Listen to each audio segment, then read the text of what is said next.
Scratching on the head. What's up, everybody? Welcome to Coffee Hour. We're over the hump. We're on the way down. It's Thursday, and it is the 20th of March. And thanks for taking the time out of your day to join me here on Coffee Hour. If you're behind the scenes over on Instagram, come on over to our YouTube channel at youtube.com/Master the NEC. Or, of course, you can go to Fast Tracks Tube and watch there as well. Just go to the live show link and you can watch us on that platform as well. Of course, you can also watch over on our Facebook pages, Master the NEC, as well as LinkedIn on our Electrical Code Academy page or on my own personal account over on LinkedIn. Just search for Paul Abernathy if you want to connect over on LinkedIn. All that business jizz and jazz and all that kind of stuff. So, you know, and I say that actually, yes, jizz and jazz. That's what it is over on LinkedIn. So anyway, thanks for joining me. Glad to have you here. If you didn't join us, if it's your first time joining us, first of all, welcome to the show. But you missed a lot because over the last couple weeks, we have really done some calculations. We have gone over the standard method for single family, optional method for multifamily, for single family. We've done the standard method for multifamily. We did a 12-unit complex. We did a 6-unit complex. We did a optional method just the beginning of this week for a 6-unit complex, and we did the 12-unit, and we did the optional yesterday for the individual unit. And so there was a lot of information there that you could have taken. Any little piece would help you on an exam, prepare for an exam. Speaking of which, today's show, we are kind of focused on exam prep because I have been getting quite a few emails lately from a lot of people that are preparing or are nervous. We should put it this way. A lot of people that have been emailing in are very nervous about taking their exam. And I just want to talk about that today. So if you're not here for the exam prep, again, you're still going to learn something because we're going to dig deeper into the code. We're going to look at some code questions. We're going to dissect it. We'll use the index where necessary. But I'm also going to give you some insights today on preparing for exams or preparing for anything that you may be doing that's going to give you a high anxiety level. And so that's what we're going to talk about in today's episode. And then say Friday, I'm not going to tell you what I'm going to do for Friday, but I believe I'm going to talk a little bit about ampacities and do a little lesson on adjustments and corrections. Because again, I'm getting a lot of people that don't understand conductors, ampacity, and adjustment correction. So we're probably going to do a quick little lesson on Friday. So you want to make sure you stay tuned for that. And then next week, I'm going to jump into another series. I'm not exactly 100% sure yet, but I think I'm going to jump into some residential. series, some what I like to call code rules that you just should commit to memory. And so we're going to start a residential deep dive next week, and it's going to be out of our residential program. So you want to make sure you join us for that. And of course, you can ask any question you want. Okay. Now, also, we had a question yesterday that was posted, and I didn't get to, or I didn't answer it because, again, it was right at the end of the show. I just want you to know that I emailed the individual directly, maybe here or not today, and I able to answer that question for them when it comes to that. And obviously, their question was about if you had a multifamily building and had lighting in there that is 277-480, would you be able to apply the 310.12, the 83%, or was there anywhere else in the code that would allow you to do that? And the answer to that is no. 310.12 is very specific to dwelling units. So you would take the commercial area and treat it just like a commercial area, and apply and use part 3 as normal for that. And then the dwelling areas, individual units, you may or may not be able to use the 83% if you're supplying a feeder to an individual dwelling unit, and it meets all the rules in 310.12. It really doesn't matter what the commercial part's being done. It's the individual unit, then I ought to be able to apply the 83% rule if I meet all of the rules in 310.12, that type of thing. But there was no other rule in there that's going to give you a break when it comes to the lighting. And the other issue is you're never going to have the multifamily where the commercial part of the building is going to do anything within your individual dwelling unit. That would be a violation in the National Electrical Code because your individual dwelling unit can only supply loads that are in your individual dwelling unit, right? Not outside that dwelling unit. So I think it's like 210.25 or something. So important to understand that we don't want to mingle the two. And that's why I didn't want to talk about it on the episode, because what it does is it intermingles two thought patterns that can cause a great deal of confusion. And of course, I was running out of time yesterday, so there's just no way I could get into it. Right? So that's why it's important to watch all the episodes that you come here for. Okay, so you don't just have to be exam prep to come here. We're here to chill, have some coffee, talk about whatever you want to talk about, share with me. And like I always say, I live vicariously through you, the student, and the member, the family member that joins us. I get tons of emails, text messages, let's ask Paul messages, and I appreciate all of them. One thing I will say that I don't leave people hanging the best I can. I try to answer every question I can, whether I can do it live or in a podcast or in an email. I try to stay engaged with everybody. I will never, ever, and I've made that commitment in my career, I would never, ever get to the point where I didn't feel like I could answer another electrician's question, because you know what? At the end of the day, that's what I am. I'm an electrician, and I just focus on dealing on code and that type of thing. So again, I love this trade, so I'm dedicated to it, definitely. So at any rate, I also like knowing who you are, where you're from, if you're in our programs. So do me a favor, in the chat, whatever platform you're on, make sure you let me know your name, where you're from, if you're a fast track student or not, what you're doing, if you're taking a test soon. Maybe post what's your biggest question, what's your biggest fear about taking an exam if you're preparing for an exam. Or maybe you've already taken your exam, and maybe you can help everybody by posting something in the comments that says, you know what, I psyched myself out for the exam. Because at the end of the day, and we'll talk about some things today, but when you think about an exam, I think vast majority of people, we don't like exams. And we don't want to many people don't want to put themselves in that position where they're stressed out with an exam. So I get it. So it's the reason that we say 90 days of study, dedicated study, is to raise that comfort level so that the time that you go into an exam, that you have that confidence level. But the problem is a lot of times people will schedule their exams so far out, and we want them to study, but they peak at a certain point rather than pacing themselves. They'll peak, and then they have all this time before they take the exam to start letting doubt creep in. Or they get a question that they can't answer, and they think that their exam's going to have nothing but questions like that they can't answer. And then their anxiety level starts creeping up. And that's when I start getting the emails and the calls and like, I don't think I'm ready. I'm like, just go through the program, go through the Fast Tracks program, Take your time, dissect the questions, use the database, use the Fast Tracks Interact feature to ask questions if you have them in the program. Relax. Everything that you need is in our program. You just have to understand that we can't give you the exact questions that are going to be an exam, but the format and the way they ask the questions are very similar. And it just, the competency review questions in our program are tough because most of the time they're not multiple choice. Okay?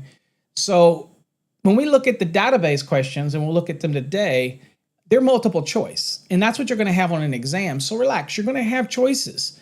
Also, I tell everybody, if you go through an exam, you must be using our 3-wave method. There is no other way that you should be tackling an exam. 3-wave method, and we have a video on that that's on our Fast Tracks Tube website, but I believe it's also over on our YouTube. Just search for 3-wave method, and you'll be able to find it, okay? All right, let's do some shout outs real quick to the folks that are in the room, because again, I love having you all here. Tino, welcome. Thanks for joining us here on this Thursday. And Tino is setting the tone today. The hashtag win will get you in on the spin. The drawing is coming up here in a couple weeks. So get in on that, see if you can win some goodies. Good morning, Paul. Thanks for joining us. And Paul is following along in his hashtag win as well. Adam's in the house. And Adam is our official spokesperson on all of our social media. He's got all of his nerdware and he posted. So good morning, Adam. Thank you for coming. Charles is in the house. Good morning. Glad to have you here. Erie's in the house. Good morning. Over on Fast Tracks Tube, by the way. So watching over on that platform. Let's see here. Good morning, Felix. Thanks for joining us here on Coffee Hour. Glad you could spend your Thursday with us. And Helix is definitely getting in on the win. Rob is in the house over on Fast Tracks Tube. A large number of people are starting to watch over on the Tube. So I'm assuming they like how that's delivered because we have all intended purposes to expand that platform and add more stuff. So we like how it's going. Okay. Let's see. Tino says, thank you for that grounding class. So that was a replay where we do a lot of replays. And I know that on your network, wherever you're at, whether you're in Facebook or over on YouTube, wherever it is, I know that it says live and they're not live. The problem with that is I can't change the delivery system, right? So that's what EV Mux does. When you go live, so technically it's live, but it's not live because I'm not there. The ones that are live are always at 8 a.m. in the morning. Anything else is probably going to be a replay. But it's just always great to catch the replay, share it with other people, and you never know what you can get out of it. Sometimes you get more out of it the second time you watch something because you're allowed to pause it and reflect on it, that type of thing. What's up, Jonathan? Southern Tennessee's in the house. Thank you, Jonathan. Glad to have you here. Frank is doing the hashtag win. Glad to have you here, Frank. Let's see here. We got Rob. Good morning from ice and snow wintry mixed land. Oh, Lord, don't say that. I have got to leave. Give an update for everybody. There will be replays Monday, Tuesday, and Wednesday of next week. So I just remembered. I said I was going to do something on Monday. I can't. I'm glad I just remembered that because they're going to be replays because I am out of town. And so I am teaching some seminars up in Minnesota. So those will be replays. I'm glad I remembered that just now because I told y'all I was going to do something Monday and all intents and purposes I was.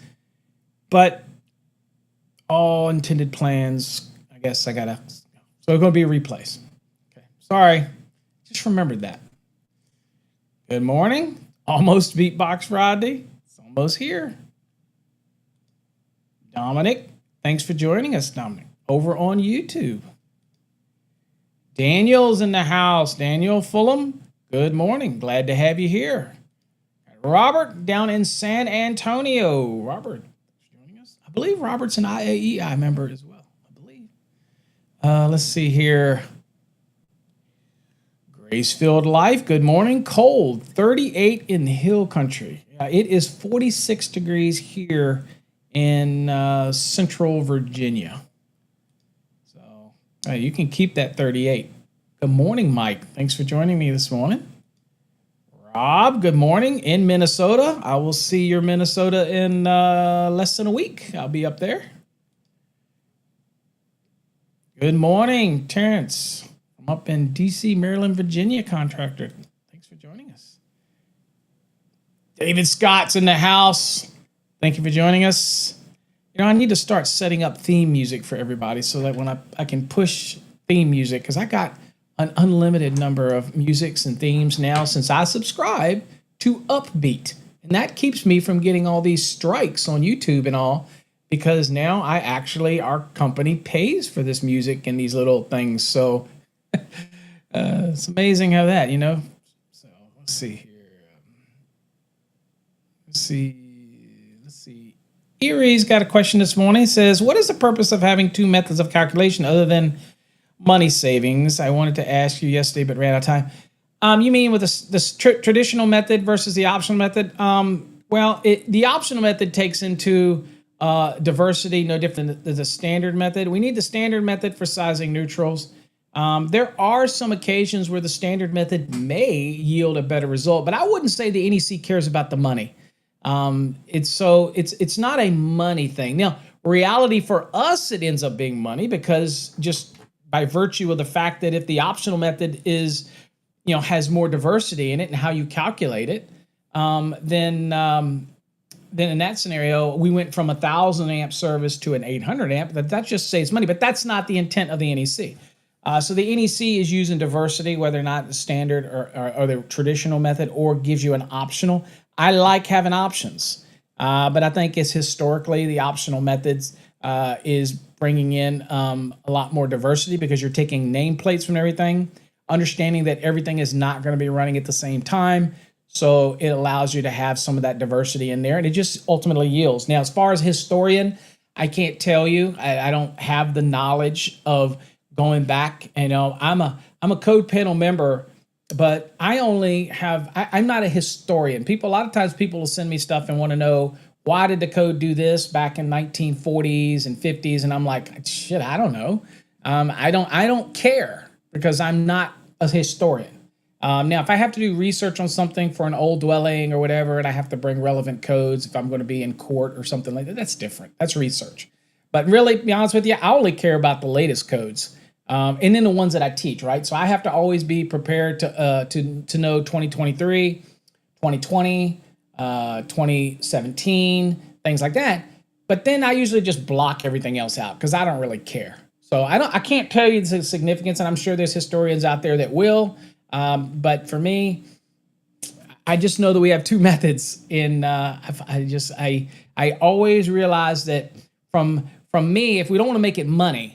If I take the code out of it and I'm thinking about money, well, then I'm thinking about what's easier on me. And obviously, I'd like to put an 800 rather than 1,000 in. I'd like smaller conductors, okay, and less raceways and all that stuff. Just from a contractor, it's less money and things like that. And of course, if I'm bidding against somebody that's using this traditional method and I'm using the optional method, I'm probably going to win the bid because I'm using the optional method. Okay, but the NEC doesn't care about it. It just gives you options. And it's kind of like what the NEC does when it's permissive, things like that. When it gives you you have what's called a mandatory rule. You shall do this, you shall do that. And then it says it shall be permitted to do something. It's kind of like an optional. It says like, I'll let you do this. And it may result in something that's a little more lenient than what the shall be requirement may be. But we got options. So at least this, I like that in the code. At least I've got options, right? It's not so rigid. They give me only one way and that's it. That type of scenario. It's the best I can give you on that one. Edgar, good morning. Thanks for joining me. Let's see here. John,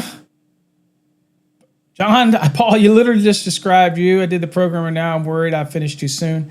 Yeah, my recommendation, John, is to go back into your program if you still have access, depending on whether you're in the 12-month one. If you've gone 12 months and you haven't taken an exam, then that is usually where I do worry with some students, unless something in life changed and you had to pull out of a program and you were dormant for a while. In the old black, in the 2017, the black and the plus, they do expire after 12 months. And so it is tough because if anybody's in a program and they draw it out 12 months, because we tell people about 90 days to be ready. So that's where you should time out your kind of position your timing to take the exam is about 90 days. Can you do it quicker than that? Absolutely. It all depends on how up you are into code and how much time you want to put into it. But if you peak really early and then you have all this downtime, especially considering in our program, you have over 800 exam style questions, plus hundreds of the competency review questions.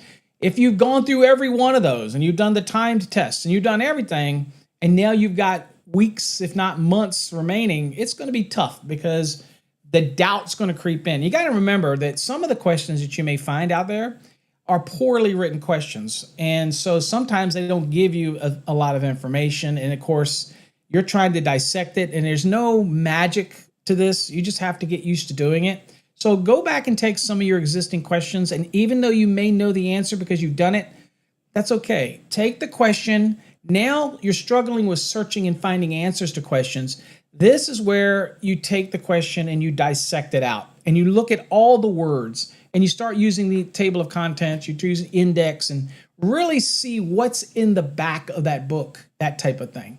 And then also to kill your anxiety, I recommend at this point, one of the tips that I do for people back when I was teaching the live courses is this is the perfect time for you in that time between the peak of taking your courses and preparing and then the wait period.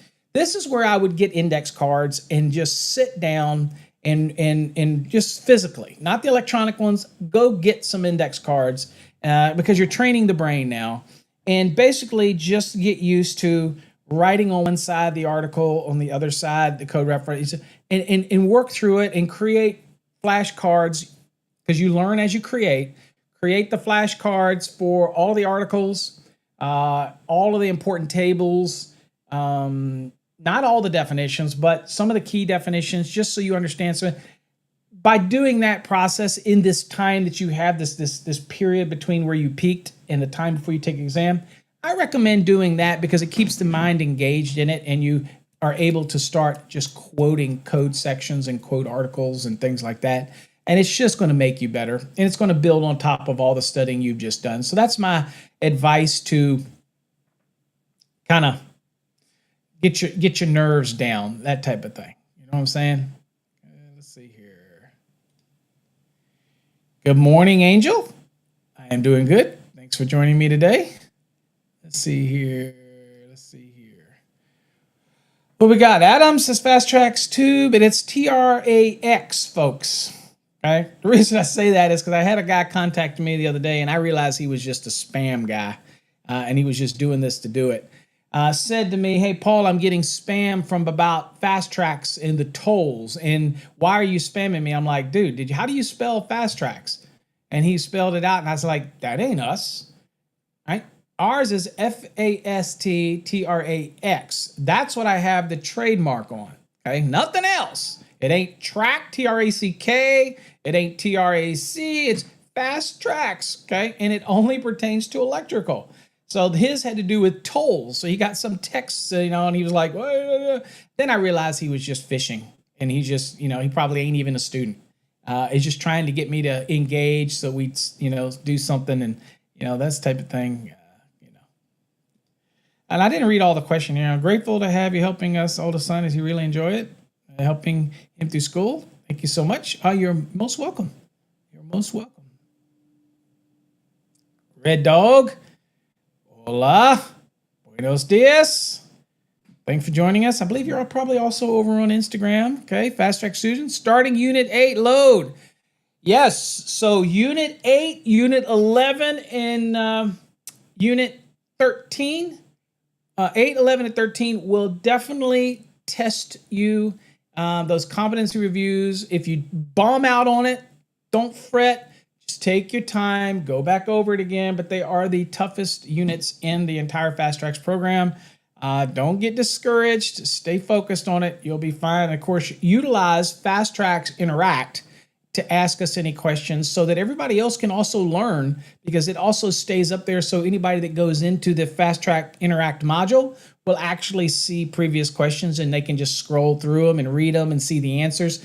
It helps everybody. It's kind of like in a perpetual classroom. So if you're not using the Fast Tracks Interact, you need to use it. It's included with your 2020 and 2023 program. So make sure you utilize it. It's built in. It's at the bottom right. You'll see that little blue cloud. That's the Fast Tracks Interact. Okay. It works much better on a desktop than it does on the phone. You have to turn your phone to the side. Otherwise, you've got to, it's a little bit, there's a lot going on. Let's put it that way. Okay. Good morning, Kendra. Thanks for having you here. Angel, good morning. I am doing great. After I leave the show today, I've got to go down to Richmond, Virginia, and teach a course for some electricians down in Richmond. Shout out to JM Electric. Okay, so they're down in Richmond, and we'll be teaching a class to their guys today. So let's see here. Yeah, usually, John, that's how you can tell. Usually there's no comments in the replay, that type of thing. That's one way to tell. What's up, Manny? Manny's in the house. Look at that. There you go. That's what I'm talking about. Hold on. There you go. I love that green, dude. That's a popping green. Did y'all see that again? Look at that. Look at that. That is a popping green. Did you wear it on St. Patty's Day too, Zoe? Yeah. Love it. Thanks for wearing that. It's awesome. What's up, Christopher? Thanks for joining us. Let's see here. Rob says, I'm getting ready for a residential electrician's test, and I'm a code guy, job site. I'm afraid that if I fail, I should have never been in that position. No, don't think that way. Let me get this back again. Okay. Okay, that's a good question. There is also an extra amount of anxiety that a lot of people have if they're the code guy or the code 2 person on a job site and they fail, that other people are going to say, well, you must not be the code guy. Now, first of all, not everybody tests well. Okay. Tests, again, raise anxiety levels that people just don't like tests. For example, now most of the continuing education courses, like in Virginia, if you do it online, you're going to have to take quizzes, and they're not easy. That's why people like the in-person. It used to be everybody would come to seminars live, right? And then everybody said, well, let's go do the online thing because I can do it at home and it's cheaper. And that's great because they used to have no testing. You just to take the exam, you get your 3 hours or whatever it is and you do it. Well, a lot of the states are testing, and Virginia has changed as well. So when you do your CEUs online for Virginia, you got to take a test after every section. And they're not easy. I just did it. And even though I'm a code guy, I was like, these questions, some of these are worded crappy, but it is what it is. You can't change it. And so, but if you take a live in-person CEU course class, then you don't have any tests. So people are going to be transitioning back to joining the live sessions. And we're going to be doing that in Virginia throughout the state here coming up in the summer. And you won't have to take an exam. But online, you're going to have to take quizzes in order to get past it. And you might say that's no big deal, but if you don't test well, then, once you already have that license, why the heck do you want to take another test? Unless you're going to another state or something and taking a test. But anyway, so don't feel that way, Rob. It's all good. Just focus, take your time. Don't let the stuff creep in. You're going to be fine. Just focus on it. You'll be all right. And again, at the end of the day, be like me. I don't give a shit what anybody thinks of me. I don't give a crap what anybody's opinion is of me. I don't care. Like me, hate me, whatever. Doesn't make my world rock. People say that all the time is we're worried about what people think of you. I don't give a rat's ass. I really don't. That's the difference between me and other educators. They go out of their way to make sure that they appeal to their people. I don't. You either like me for what I am or you don't. If you don't like me, don't watch me. Okay? I'm not going to change. That's right. So if I even put on a hat like this and you don't like me, piss off. I'm just saying. I'm not about that. I'm here to teach you code. I don't care whether you're black, white, green, blue, red, pink, Republican, Democrat, Independent. whatever. Okay. I just teach code, so I don't care. Okay. So anyway, enough of that. All right. What's up, David? Welcome. Yes. Brian likes the history stuff. Brian Holland was my replacement as the NEMA rep when I left NEMA. Great replacement. And now Brian's kind of oversees all the NEMA reps. And of course, me working with as a director of technical services for Encore Wire and Prismium Corporation. I interact with Brian, and he's great historian. And the thing about historian is he doesn't know it all up here. What he does is he likes to research these things. I do not. I don't collect code books. I don't care about 1900 whatever. I don't give a squat. That's just me. But he likes that stuff, and we need those people that like to do that stuff, But I don't. Let's see here. Cray, what's up? Cray's in the house. Van Man's in the house. Sorry, I'm got a lot of intros, but we did talk about a lot of things. Adam says, will I be doing a live webinar anytime soon? Well, I almost feel like I do one every day, but we do have a live webinar scheduled for this summer. I don't know. It's going to be on the grounding and bonding, but we do have one scheduled for that. It'll be on our website when we have it.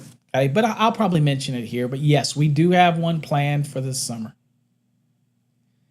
Let's see here. Good morning, Nick. Thanks for joining me. Adam, giving the support for Rob. You got this, and you do. Rob, you got this. Focused. Okay, focus. Don't let things creep in. You've got it. Jonathan, Paul and Trump rule. There you go. That's what I'm talking about. See, I'll offend a certain level of people, Jonathan, but at my age, I don't really care. That's all right, Richard. Again, anyway, that also says a lot about somebody's own character. If they don't want to watch somebody or engage with somebody or learn from somebody just because they're a political belief or they have difference of opinion, that just shows how petty they are. Not how petty I am, because I don't care, how petty they are. Okay? So that's what I'm talking about. Charles says, Paul, if you're looking over a job or checking drawings, do you for a project, do you do your own calculations and make sure the drawings are correct? I do. So when I was a plans examiner or I was the engineer for the city of Richmond, I redid all calculations. Even though they were submitted by the engineer, I always did it. Now, whether I did the whole building or I did elements of it to just check their work, or to see that their process, because you have to remember a lot of engineers, they're the engineer. So if they're going to stamp it, they may have their own process where they don't follow the NEC. They might have some engineering software, or they do something, or maybe they're using ASRA for the lighting on a commercial building as opposed to the NEC and something like that. So I look over basically how they're doing it. And some of the smaller stuff, I will redo all. I used to do all the calculations, re-go. I mean, again, I just wanted to make sure they were in the ballpark, or that the sizing, I might do a calculation and just do a quick summary and see that they're sizing something at 2000 amps. And I look at it and I say, well, crap, the load calculation is, I'll look at what they give me as a load calc, because I used to make them have to give me the load calculation in numbers. And if it was a 2,000 amp service and the load calcs were just for whatever reason, say 1,500 or just whatever, I would look at it and go, okay, they have some headroom here. I do a quick check, but no, I didn't reinvent the wheel for them, but I did make sure that their methodology of how they did the calculations jived with the NEC. And if there's any deviation from that, they had to note it. And I might have a conversation with the engineer, because I did call them a lot and interact with them when I was at the city of Richmond. And then, of course, when I went to the city of Alexandria, I was more over code enforcement. I was more over the inspections and fire alarm and stuff like that. So less involvement with drawings that way than I was with the city of Richmond. I don't know if that answers your question, but there you go. Okay. Let's get into some exam prep questions today. And let's do some. So this is coming out of the database. This is out of database 14, if you're in our Fast Tracks program and you're going to the very bottom of your program, you will see that we have a database. This database is something we purchased. I do not write these questions. So you may get a wonky or two wonky questions, but I can tell you something.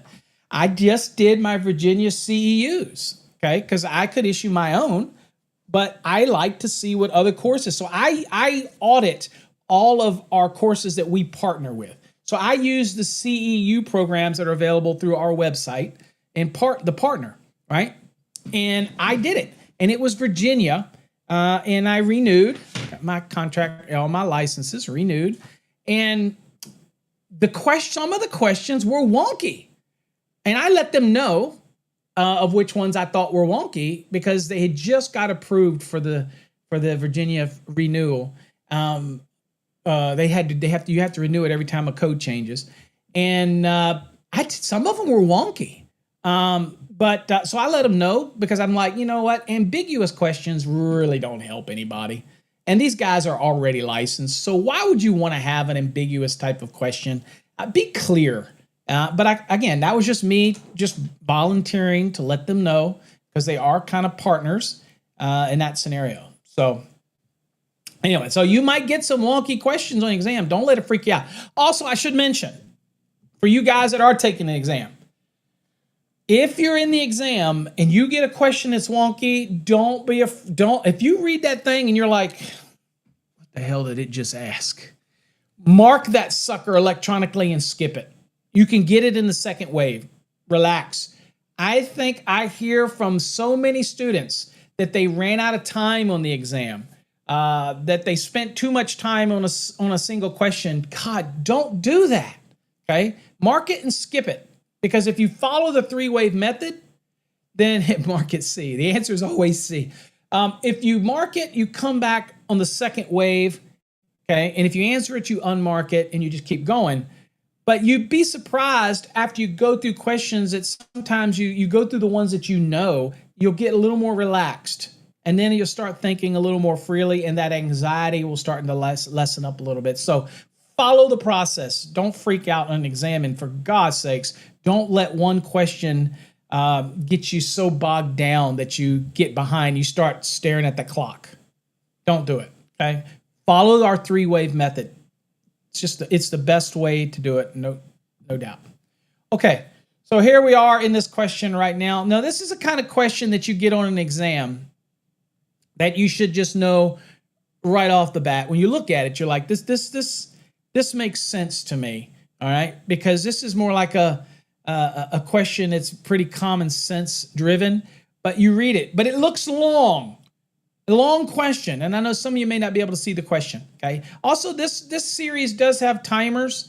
I don't recommend you use the timers. If you're down to the last 2 weeks and you're doing timing, I recommend you just use a 2-minute timer on your clock, on your phone, and do each question individually.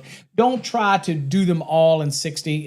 It's just, no, do this. Now, when you get down to the last 2 weeks and you're doing all these questions, when you get down to you've done all these, you get down to a couple days before the exam, then you can go to the questions that are timed, and you can practice those if you want. But again, if you want to just do a 2-minute timer all the way through, that's fine too. Because what I want you to get used to doing is really focusing on a question so that you can try to answer that question in under 2 minutes. And then you can take a pause, and then you can do another question and try to do that. You know what I'm saying? All right, so here it says, regardless of the voltage of the electrical system, so regardless of voltage, it says the electrical continuity of normally non-current carrying metal parts of electrical equipment, raceways, metal clad cable, and other metal enclosures in any hazardous classified location as defined in Article 500.5, 505.5, or 506.5 shall be blank. Bonded, aluminum, PVC, or listed. Okay? All right, so think about this question for a second.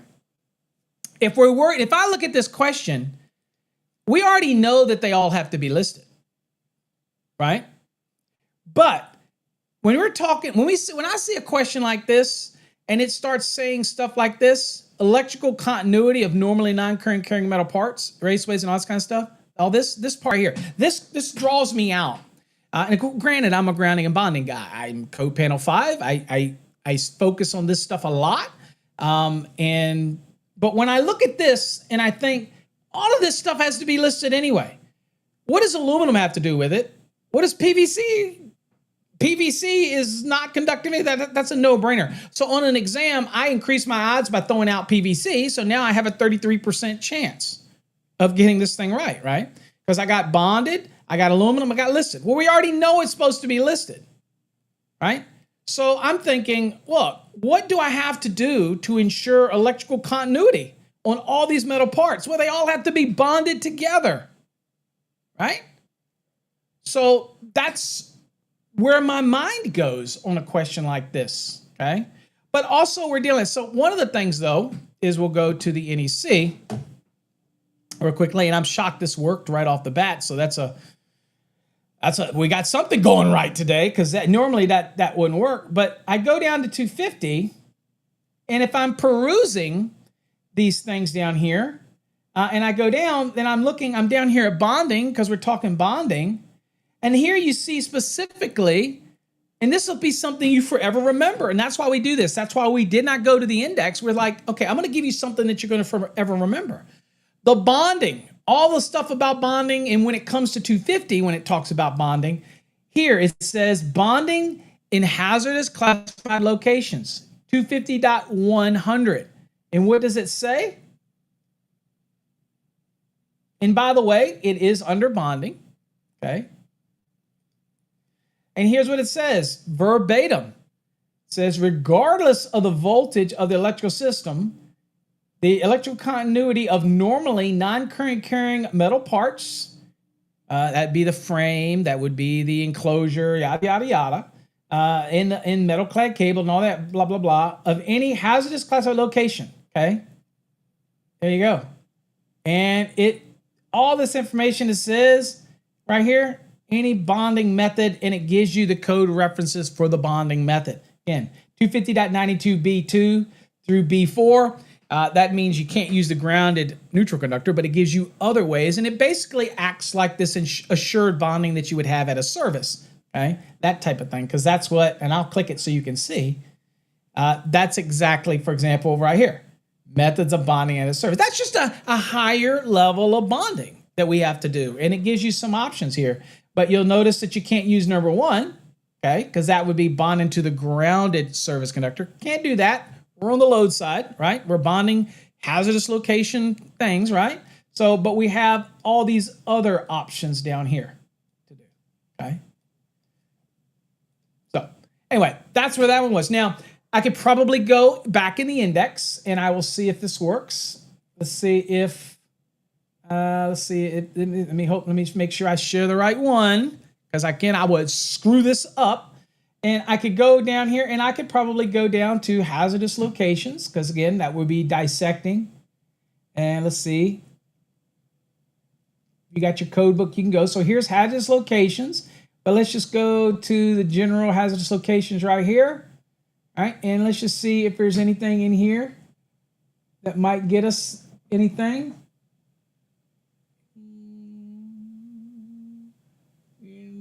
See here what might be in here. So I'm looking, I see nothing here that would be beneficial. So here's classified locations, okay, bonding 501 to 30 is probably going to say very similar information. Let's see here, let's get down here. Grounding, very similar, but it's not the one we're looking for. Hazardous locations, these are the zones. Okay, let me just go down here through zones really quickly. I like looking. I like seeing what's in here. All right, let's see nothing specific. Let's go down here. Don't see anything. And it has this location, class 2, so we got more. So we got bonding. So this is 502.30. I don't know where 502.30 may send us. Okay, so we could go look at that to see if it sends us on a different journey. But I'm just looking down here, more bonding. So everything seems to be .30 in bonding. And I just want to see if there's anything else. I'm here. Here's so 506 and 505 were given in the question. So I'm just looking down here, and it's for craps and giggles.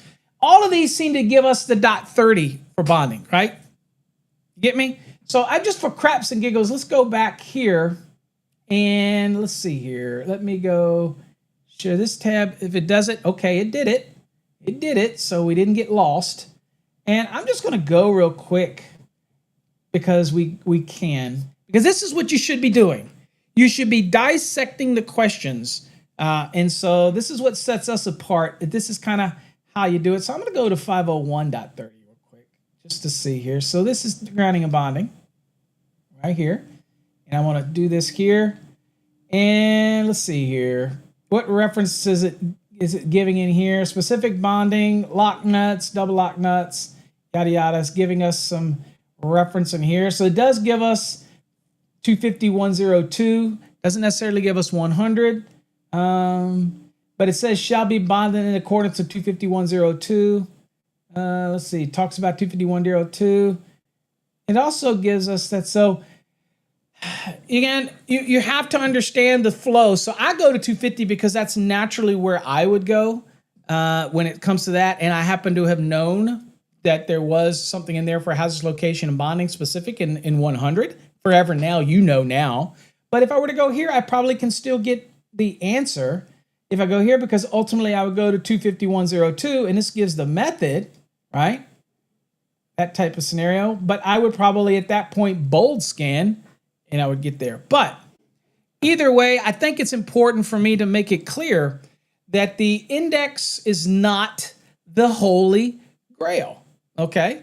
It's not the Holy Grail. I mean, I could have gone under bonding, maybe, in the index, and look under bonding, right? And it's might be something under bonding. But you should do that. You should go look and see if there's anything for you under that for bonding.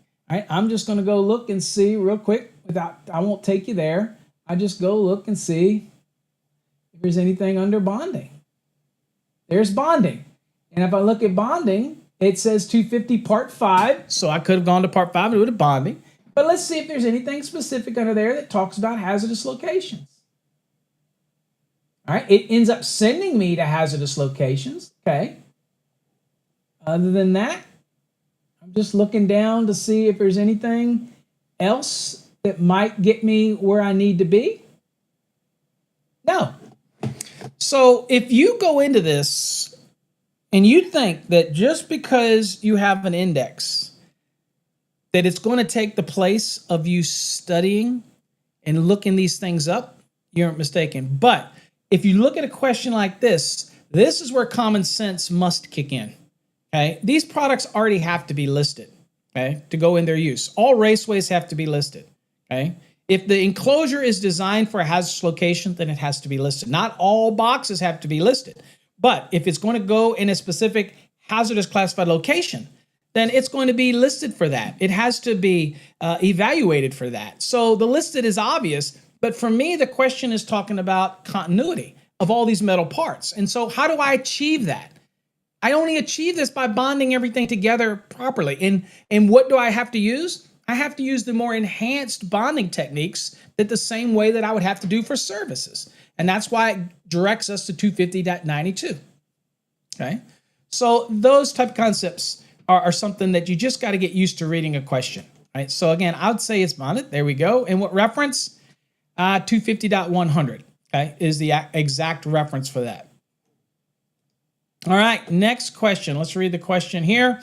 It says the connections for a grounding electrode conductor, right? So a GEC, and we're slowly going to see the acronyms go away. I don't know if I told y'all this, but the code making panels are wanting to get rid of acronyms and move away. That is the direction. And this all started, I'm going to be honest with you, this all started when one of the, somebody said that, that the bonding jumpers, that the use of the phrase BJ was offensive. And I'm like, Jesus, grow up. I mean, I know for apprentices and people on job sites and immature People that are starting into the trade will make, jokes about certain stuff like, but come on, let's grow up. We're in a profession. Okay? This is our profession. So anyway, enough of that. I thought it was a joke. I laughed and I said, whatever. I'm like, whatever. If that offends you, then buckle up, Buttercup, because you're about to if you're in this trade, you're going to get offended. That type of thing. All right, so in this question right here, the connections for the grounding electroconductor for a single separately derived system. So first of all, we identified that this is a separately derived system, okay? And you and I that are savvy, or maybe have our grounding and bonding course, you're savvy in the system, and you understand these things, that you're like, okay, I know that in 250, Article 250, when it comes to ground electroconductors, I know what it is for a dwelling, right? I'm used to 250.66. I'm used to all that stuff for the building. But isn't there something in the NEC, in grounding and bonding, in Article 250, that deals with, and you see our theme today, by the way, is there something in there that deals with a separately derived system, like a transformer, when I have one transformer, and I have to establish a grounding electrode system for it? I have to connect it to the grounding electrode system. I'm going to have a grounding electrode conductor for this separately derived system. And what do I do with it? Okay, so there is a place in the code for that. So let's kind of go through the process here. All right, so we know we're talking about a GEC, and it's for a separately derived system. And it says, shall be made at the same point on the separately derived system where the system blank jumper is installed. Okay, so I don't even have to go look this one up, okay? Y'all should know this. This is part of understanding definitions, although we will show you where this is in the code, by the way. This is one of those that you know that there is no such thing as a grounding blank jumper, or system grounding jumper. There's no such thing as a system phase jumper. You should know this by now in your trade. If you put in the time, you're getting ready to take an exam, or you're learning the code. That meant that you had to put in a certain amount of prerequisite hours in order to sit for an exam. You know that there's no such thing as a system grounded jumper. You know that there's only one logical choice in here. But let's assume we did not, right? And we're trying to find out something about the GEC, where it's making connections. So I'm dissecting this question. On a separately derived system, I need to know, where do I connect the GEC, and what's the nuances, whether or not it's this something jumper. Because it could be where? At the separately derived system, or it could be at the first disconnect, okay? Kind of a hint there where it could be at different locations, right? All right. So we're going to go look at the NEC. So if we were to go look at the NEC, and of course it's not working this time. There we go. And if I were to go here, I'm going to go to the index, right? And let's just share the index. So here's the index. We'll kind of look at it in this view so we don't pull away, in case anybody has any questions over here. And I were to go, and I'm going to look under grounding electrode conductor. Remember I said, this is dissection, by the way. This is what you do when you're taking advantage of your questions. All right, I'm going to go, okay, so I'm going to go to grounding electrode conductor real quick. So I'm just going to go there. Some of you might go just right to separately derived system, and that's okay. But I'm going to go to grounding electrode conductor. So I'm going to go down here and do it. It's just probably much easier for you guys. Let me move this. I can't see my thing here. So there we go. Let's go down to grounding electrode conductor. So I'm down to G's. So here's grounding conductor. Let's see here. And it's harder for me to see because I am half blind, folks, these days. So bear with me. If I'm slow finding it, you'll probably find it a lot quicker in your code book. Okay, so here's grounding electrode conductors. Okay, and it also says see also electrodes. Okay? All right, but anyway, I'm going to start here. So we're at grounding electrode conductor. I want to go down. So I want to see if it's talking about something about separately derived system. All right, and I get down and boom, it didn't take me long right here. Separately derived system 250.30. And then many of you have probably already realized that underneath that, you see where it says sizing 250.30. right? And that's the first one. And then you see 250.66, which is familiar with the, for like a dwelling. And then you see the 250.66 and you see, oh, wait a minute, that's a DC. So you kind of see the stacking that's going on here, right? So we're going to go to 250.30. That's where we're going to go. But before I do that, I do want to see if we have another reference that may help us. Remember, we're dissecting the questions. I want to see if there's anything under separately derived system, because I want to make sure that I have multiple chances to get this right if something drew me to separately derived system. This is how we dissect the question, by the way, for anybody that's new, that's never been here. And again, trust me, I get people that say, and I'll get comments. Can you guys believe that people will send me comments and say, you take too long on a question. You only got 2 minutes. That's no way to teach anybody. You need to shut the F up and go somewhere else because you're an idiot. I'm just saying. There's a method to our madness. We're trying to study. We're trying to become better. We're trying to get better in the code.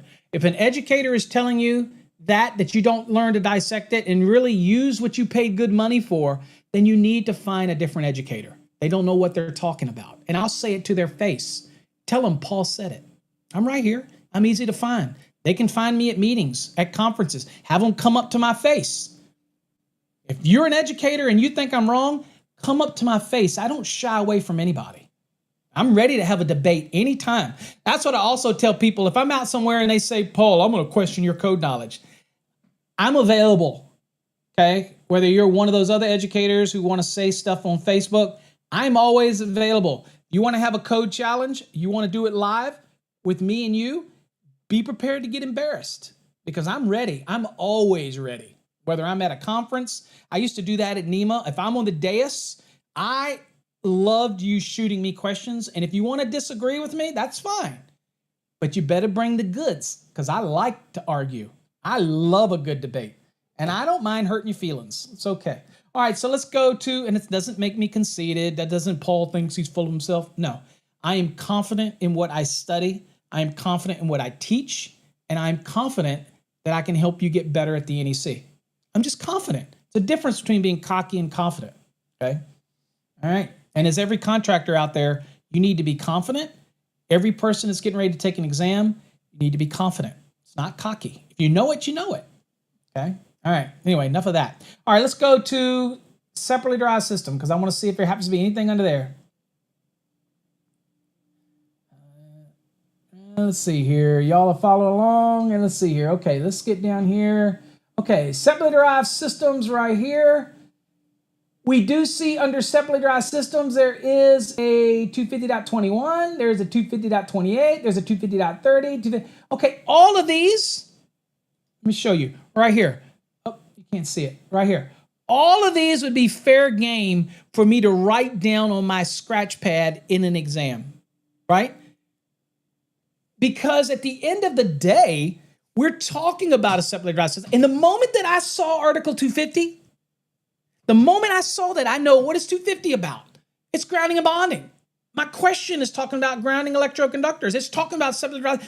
Ding, ding, ding, ding, ding. And then I can go there and I could bold scan and I'm looking for things that are in the question. I'm looking for the phrase separately derived system. I'm looking for the phrase single separately derived. I'm looking for all those things. That's the bold scanning technique that you'll get better over time when you do it. And it's just going to make you better in the field too, because you'll be able to, in the field, grab that code book. You don't have to memorize everything. Nobody's that great that they memorize everything. You just have the ability to look it up and know how to maneuver through the code. Dude, this code book is stupidly difficult. And it's written stupidly difficult. Okay? I'm hoping that the 2029, which is not going to change it technically, but the navigating of it, that's why I'm on board with the change in 2029. Yeah, I've got to learn new code references. Yeah, I got to learn all this crap that's new, but I'm all for it because I think that they finally, maybe we get it, that we need to make the code flow a little logical rather than having to go over here, then jump back over here, then jump back over here, then jump back over here. I feel like I'm doing the Trump. I want to make it easier to follow, and I'm hoping that 2029 does that. At least that's my hope. okay? And I want to be a part of it and try to make it better for everybody, okay? I don't know that I want to be on code panels by then, but at the end of the day, we want to make it better. Oh, anyway, so here you go. So under separately derived system, we at least can get in the ballpark, and then we can do some bold scanning, that type of thing, all right? Remember, it also gave us electrodes. Y'all remember when it said under grounding electroconductor, it said also see electrodes? Well, while we're here, since we're dissecting, let's go look at electrodes, because I want to show you how the dissecting really can benefit you, okay? And it's all about being able to find it, okay? So let's see here. I'm going to go under electrodes and see if there happens to be anything under electrodes. Okay, so I am under grounding electrodes right here. Okay, y'all see it? All right, so I'm just going to come down here and see what we've got under separately derived systems right here. Dot 30, dot 30, dot 52, dot 68. Oh, wait, wrong one right here. Here you go. Dot 30, dot 30, dot 30. Dude, we found it in 3 different locations, no less. So if you're taking an exam, relax. The more you learn how to look at a question, break it apart, and that is why we teach dissection, okay? If you have an educator that's telling you differently, run, because they're just taking your money. I'm just honest, okay? I don't think I'm special. But after nearly 40 years of doing this, focusing on exam prep, I mean, I do consulting and I teach the code and things like that. But if y'all noticed over the last 5 years, I am an expert in teaching the code and how to find things and how to look it up and how to learn the code. And these are proven methods, okay? So anyway, it's not brain surgery. It's just proven method. All right, so anyway, with that said, let's go to the code, and we're going to go to 250.30, where it said go. All right, so we're going to go 250.30. All right, make sure I'm good there. Let me close this down. Okay, so here you see we're at grounding. Oops, let me share this tab instead. Hold on here. This one instead. Okay, so here we're at 250.30. We're at separately derived system, alternating AC system. Okay, all right. And here we're at here, and we're going to go down. So here we're at, okay, so we already see the phrase system bonding jumper. Okay, we already see this phrase. So again, in the question, it was system blank jumper.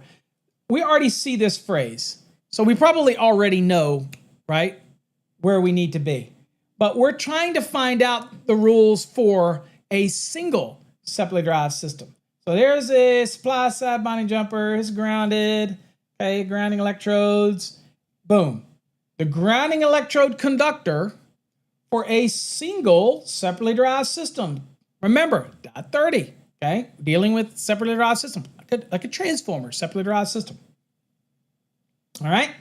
So again, you go down all this, everything. It tells you everything right here that you need to know. But it says a grounding electroconductor for a single separately derived system shall be sized in accordance with 250.66 for the derived ungrounded conductors. And derived is a fancy way of saying whatever's coming off the secondary, they're being derived from the transformer, okay? Created, originated, however you want to say it. That's the term derived. Some people hate that term derived, but that's what it is, okay?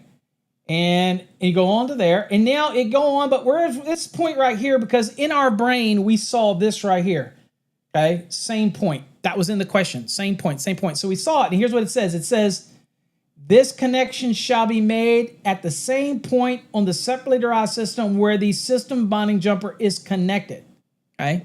And that answers our question, okay?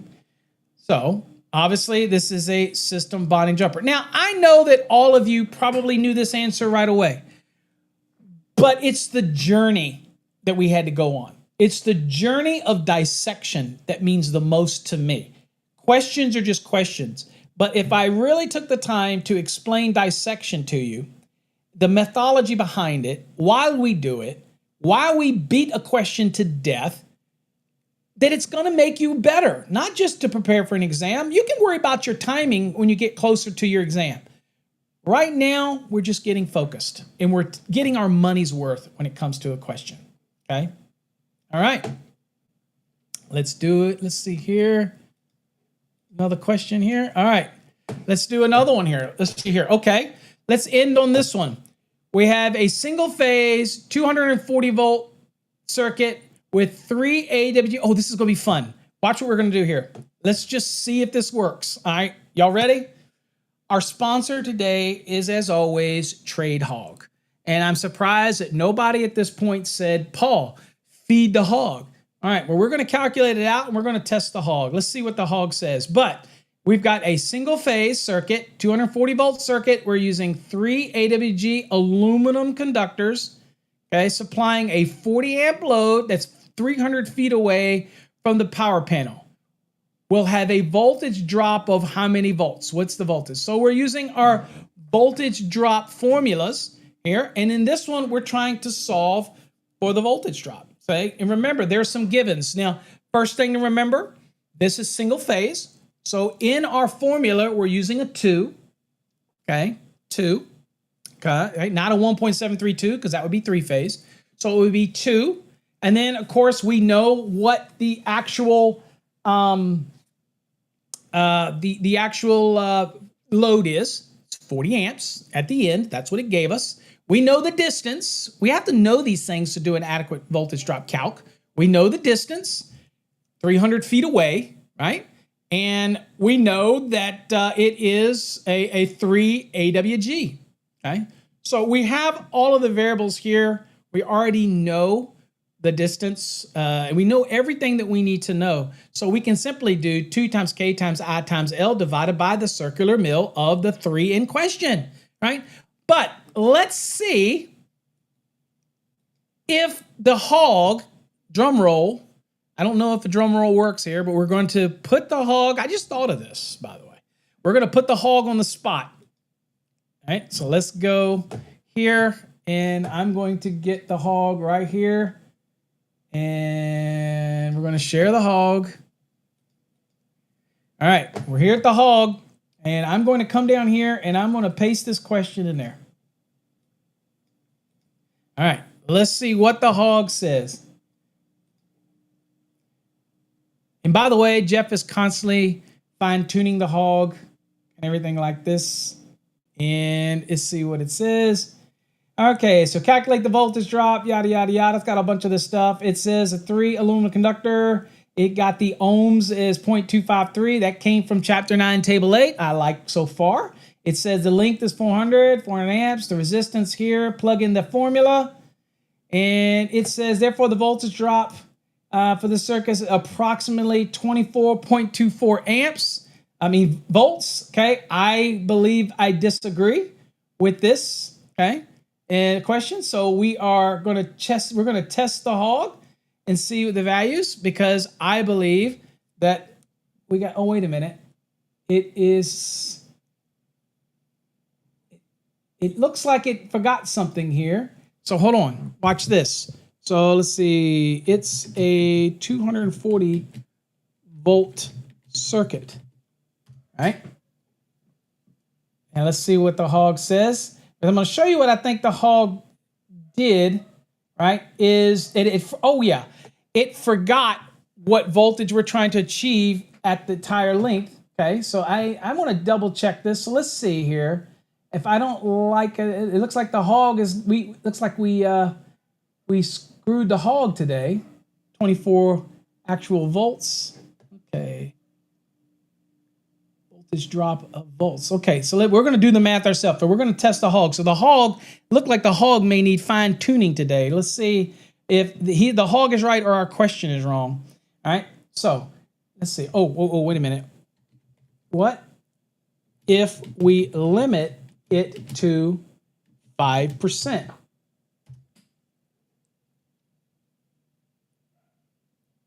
Let's see here. Am I still on it? Yeah, I'm still on the hog. Okay. Say here, not exceed 5%. What does it say here? 5% voltage, increase yada yada, large cross-sectional area, reduce the circuit length. Voltage. Oh, it's trying to do a further calculation to do that. Okay. I don't think I agree with any of these. So let's work it out ourselves. So let's not look at the hog. The hog for the loss, in my opinion. The hog for the loss today. So let's work this out ourselves. Okay. Let me get the calculator. This is why I wanted to do it. And I actually had already tested the hog on this one earlier, and I knew that it was coming up with some wonky stuff. So we want to check to ours. So let's get our scratch paper. Oh, let me get you back to me so you can see me so we can work this out together. All right? Okay. Scratchy paper. All right? Got the pen. So I'm going to do this so you can see it, but I don't have the ability to share a write on the screen. I don't have that ability. Yeah, I think we do have the module, but I don't have it plugged in. So 2 times, and aluminum is going to be what? So what is the value that we're using for the aluminum? Y'all know what the value is for aluminum? Okay. So the aluminum constant, the constant K is what? Anybody know? Let me hear in your chat. I'll write it down. And then, of course, times the length, 400. Is it 400? No, 300 feet, sorry. 300 feet, and it's 40 amps. All right, and I'm going to double check. I broke the hog. Yeah, that's a complex question. It's not really a code question. There you go, 21.2. There you go. So it's the difference is a hog is more looking for code. And so we're going to be training the module to probably try to, because voltage drop is not a requirement for these applications. So that is the challenge with the hog, because we only want it to look for code references and code things. And so if I had asked the office hog, it might have thought of it differently, but this is just looking for code.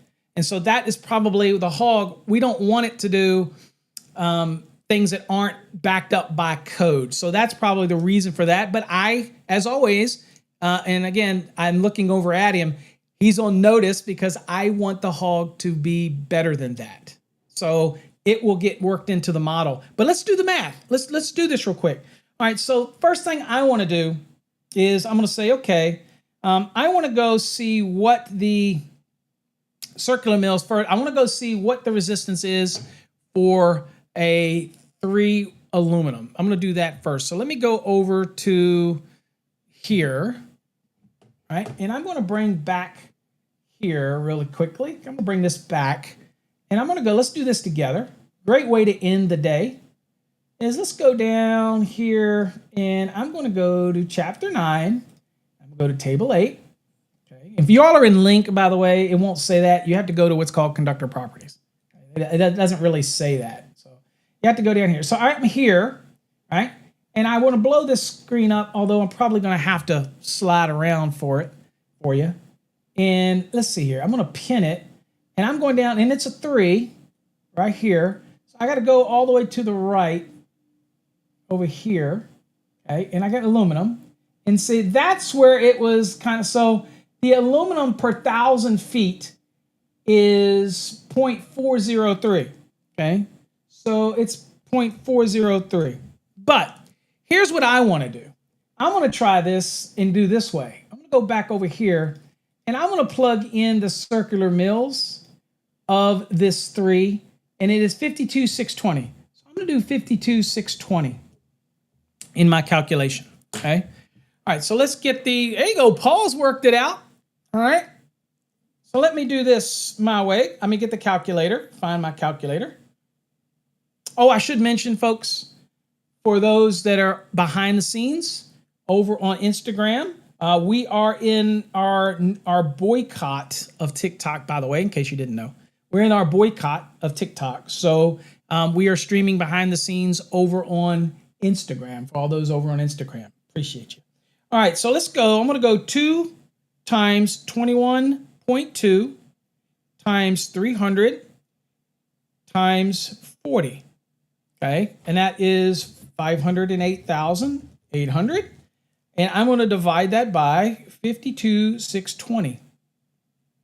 And I divide that by 52,620. So I didn't like how the hog tried to calculate it out. And it also had the wrong value for the resistance, okay? So I don't like how it did that. So we're going to retrain that module. Now I got to be careful because I don't want the hog to start opening it up and being more generic. I want it to be code driven. So we're going to have to walk a fine line with that. So anyway, I did the math, and as y'all can see, it is 9.669. So we're rounding it to 9.67.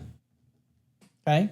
And of course, that is how we do it over here on the lesson, right here, 9.67, right here. Okay. Now that's a great example where and people say, is artificial intelligence going to take over the job as you as an electrician, me as an educator? Absolutely not. Because obviously I knew what the hog was going to do so that I could turn this into a little lesson to do the calculation for you. Okay. So I did the math, right? 2 times 21.2 times 300 times 40, okay, which was 508,800. And then you divide that by the circular mils of the conductor that they presented in the question. And that is how we got 9.669, which rounds to 9.67, or the best plausible answer on the screen, okay?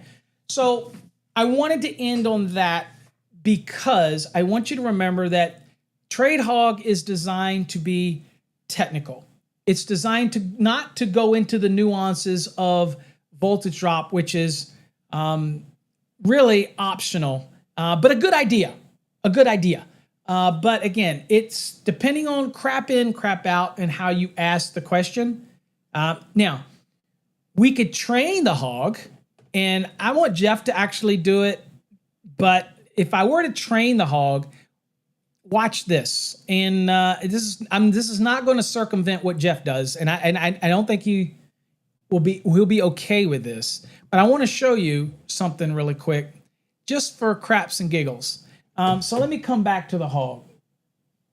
I just want to show you how we would do this. Okay, so see, I'm going to have an argument with the hog and see if it changes. I'm going to say, you are incorrect. Okay, so I'm a challenging person. I'm going to say incorrect.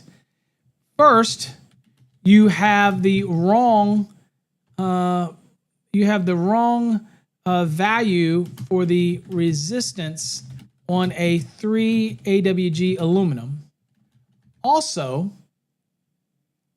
the voltage dropped is 9.67 volts. So your math is way off. Okay, I just want to see how she cusses me out or he cusses me out. Let's see here. So let me go. So I said, you are incorrect.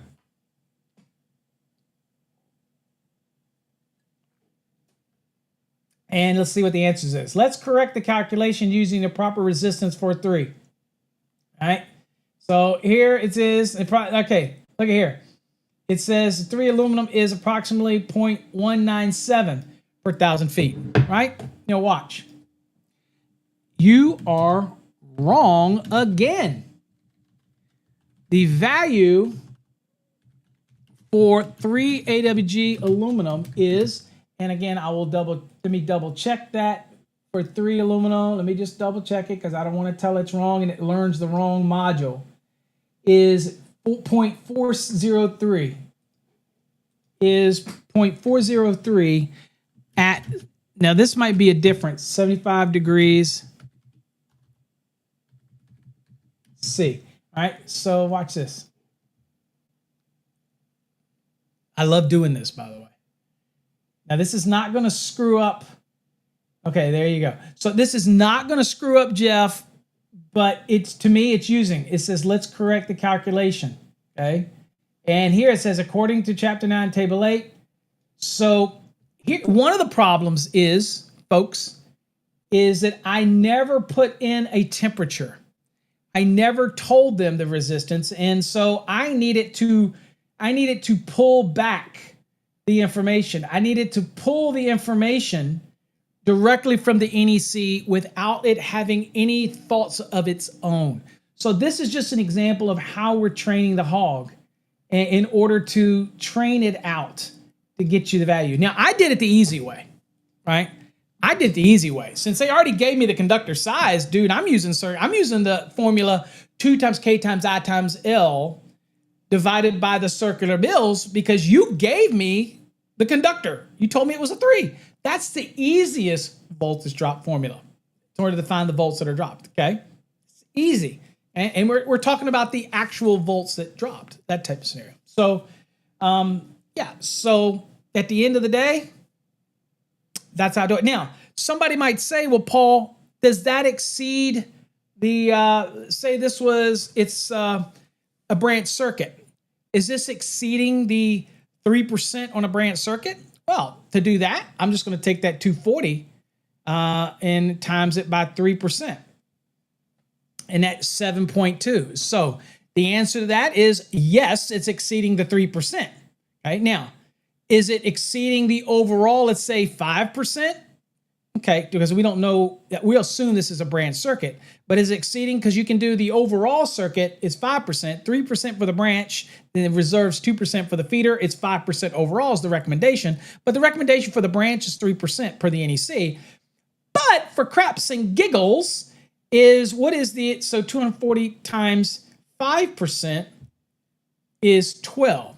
So it may not exceed the 5% overall. So this is a branch circuit, it definitely would exceed the 3%. If this is a feeder, then it might not exceed the overall 5%. Okay, that type of thing. They're all recommendations in the code, but now you can see how we would play with these, and you should be playing with these, okay? Yeah, well, the hog is constantly learning, but you see how it learns, and it's more in tune for giving you code and references in the code and less these things. But we're constantly working on it, and I am guarantee you, Jeff is going to change the model so that it does this. But I got to be very careful because I don't want it to start bringing in opinions and things. I want it to be very code driven because it's been very successful so far. So I definitely want that. Okay. So anyway, answers right there. Again, this is trade knowledge. All right. And here again, so this is another question, for example, just to show you the hog. So let's copy this. Let's go to the hog since we're playing around and I'm already over time, and I hopefully will be able to get out of here and get to where I need to be in time. But I'm going to go up here and refresh and start a new hog chat. And I'm going to post this one in here.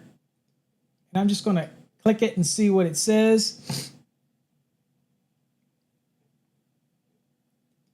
There we go. All right, let's just see. I'm screwing with the hog today. Okay. It says, for ungrounded system, they must legibly be marked with caution, operating at blank volts between conductors at the source, yada, yada. Okay. Let's see. At the blank of the system, at the source of the system. Okay, so we got that right. Okay, so that tells us it's source. Okay. And then let's see, where else is okay, so it says source. So let's go back to the question real quick. So we have an option of source. We had option of, first disconnecting means. Now we have either A or B, no, or none. Well, we saw that it said source, right? But the hog also gave us what? The hog also gave us code references, right? In 220.21, okay? So let's see here. It gives us some code references to go look at, 220.21c. So we'll go here real quick, and we'll sit here, and we'll just go down and see. I think y'all already know the answer to this one, okay? So 250.21.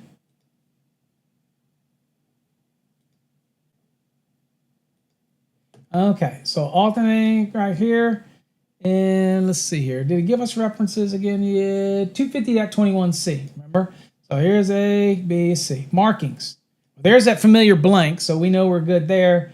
And it says, let's see. It says at the source or first disconnecting means, okay, of the system. All right? So, there. Now, again, we're training the hog, right? So the hog looked at it. Now let's go back to the hog because I want to train the hog. Okay, we'll go back to the hog. Always training the hog. Here, and we're going to go right here and say, you are wrong. The answer should be source, and first disconnecting means as given in 250.21c as you referenced. Okay. All right. I don't know why I hit capital letters, but anyway, you are correct. I apologize for the oversight. And then here you see that it gets it right. So this is an example where this was purely out of code, and it gave you the code reference to go look at, but the hog did not pull up the exact answer for the question. All right. So that just goes to show you that we're looking for things in the field, and that was a question that was written. And it's confusing the hog because it's a question that's written. It's not logically how you would ask it in the field. Okay. So if I were to ask it in the field, a different question, if I were to say, let's see here. Let's see. What are the hold on here. And Jeff's watching. Let's see. What are the marking requirements on ungrounded systems operating at a specific voltage between conductors? Just ask it that kind of question.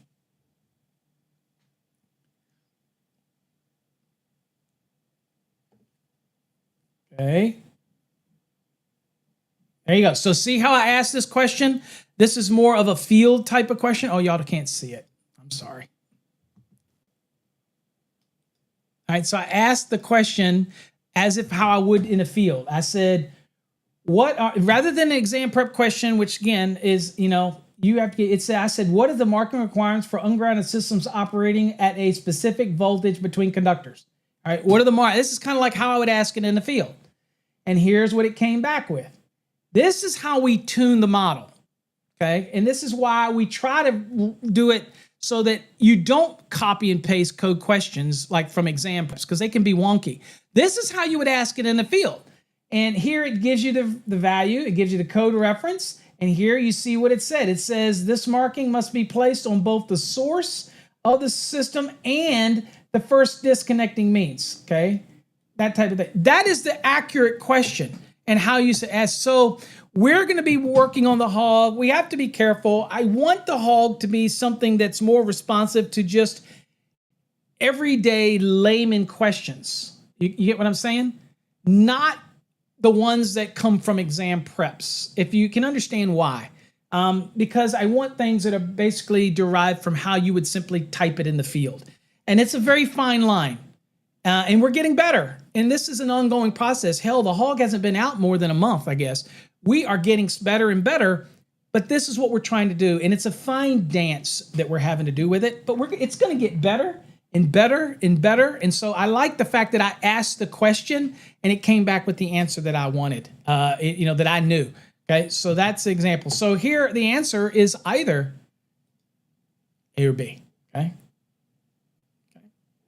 So anyway, all right, let's do some contests. I know I waited too long for this. Let's do some giveaways. For those that are still around, thank you for hanging out. But let's do some giveaways real quick. We're at the end of this show, and I am running late, as always, but let's go.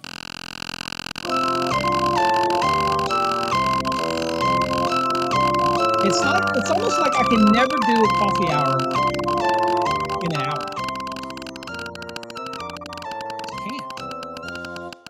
I can't. I just can't hold it. All right, Angel Santos. Hey, Angel. Let's see what you've got here. You've got 12 Fast Tracks Tube subscription. All you got to do is go to Fast Tracks Tube, Tube, T-R-A-X, by the way, and go to the top where it says member plans, sign up for a member plan, the free one, and then we will elevate you. Just let us know what your username is. And there you go, Paul said, it's now coffee hours with Paul. That wasn't the intent, but I guess that's what I turned into because I am one long-winded sucker. All right, let's go. I like to think that y'all are the benefactors of it.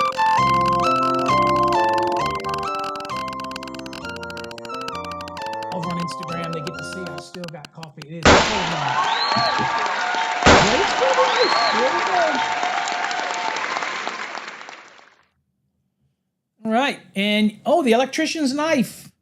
You're in that drawing for the knife. So you're in the drawing for the Ohms coin. You're in the drawing for the knife. Or you might end up just walking away with all of the goodies. Okay, I really love my knife. I don't go anywhere. It's upstairs on a keychain in my vehicle. I don't go anywhere without that little knife. I use it all the time. All right, let's do it again. Let's go. Give away some goodies. Let's go. Let's go.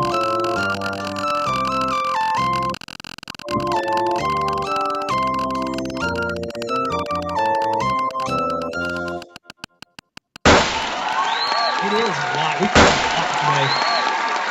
All right, AJ, Basley, you got a Fast Tracks Tube subscription. Okay, the annual subscription. Just go to fasttrackstube.com. Go to the top where it says member plans. Click on it and then choose the free membership. Fill out the information, your username, email address, and go.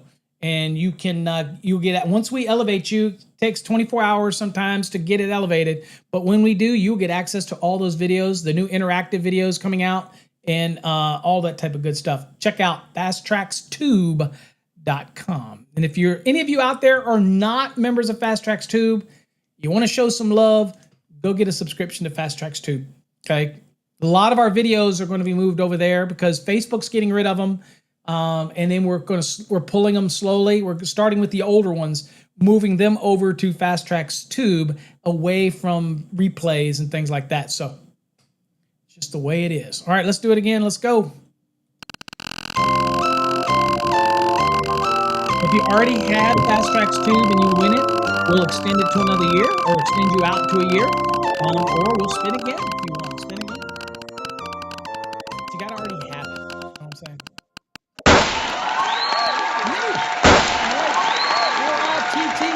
Liddy, what do you got? Fast Tracks Tube, another Fast Tracks Tube. Man, that thing is hot on the wheel today. Okay, so just like I said, go over and sign up for your free membership. It is a $99 value. You get it for a year, and you can choose to renew it at the end of the year. We hope you'll stay with us, but that's your choice. But there you go. Go get that sucker. All right, let's do it again.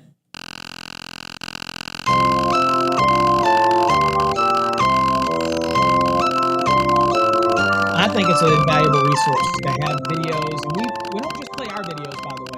We have other videos on there that we filter out that we think that are beneficial to electricians. What the hell is going on with this? What? All right. Terrence, dude, I've been giving away all these daggone memberships now. This costs me money now. All right, Fast Tracks Tube, great. Terrence, if you already have Fast Tracks Tube, and you may already have it, and I think you were having troubles getting connected with it or not, but if you're not, we'll spin it again and get you up here again. So let's do another one, and let's see if this sucker right here is stuck on Fast Track Tube, because again, it's 99 bucks a pop. Every time I give one of those suckers out, I'd much rather give you a knife. I'm just saying. All right, let's go. I don't mind giving away goodies.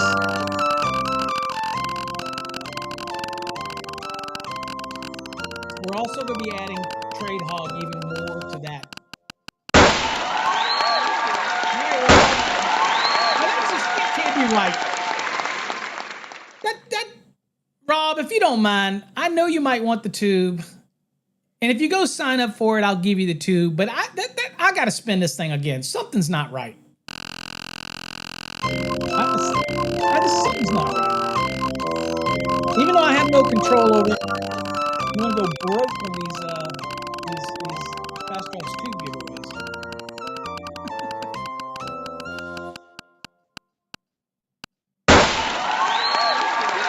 Rob, there you go. So you're in the knife. So you're in the knife drawing. Okay, so it worked. I don't know what the deal was with that, but you're in on the spin. Okay, guys, that's it for today. I am running grossly behind. I want to thank you all for taking the time out today. Adam says it's fixed. The wheel was hacked. Yeah, probably probably was.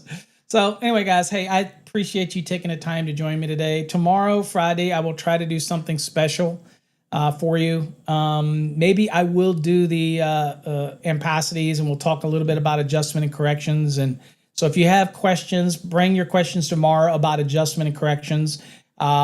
Continuous loads, 125%. We'll talk about 210.19. We'll talk about 215.2. We'll talk about the tables, 310.15b11, 310.15c. We'll kind of do a recap at the end of the week. We've probably already done this, but we'll do a little recap so that you understand ampacities. We'll even talk about that old question everybody asks about EVSE and the ampacities, and if I were to run non-metallic sheath cable to it, can I go to the next standard size? And the answer to that, short answer to that, is you can, as long as you don't exceed the 60-degree column of ampacity. So a lot of people say, wait a minute, you can use 240.4B for non-metallic sheath cable? Well, sure you can. Why not? As long as you don't exceed the 60-degree column. That's what it says in 334.80. It doesn't say anything about the overcurrent protection. So anyway, all that kind of good stuff. We'll talk about that stuff tomorrow. I appreciate all of you. You have no idea how I appreciate you for taking the time to join me. And I didn't even finish my coffee. I talked so much today. All right. Hopefully you got something out of it, folks. If you missed anything, watch the replay today at 5. Till next time, stay safe. God bless. Peace.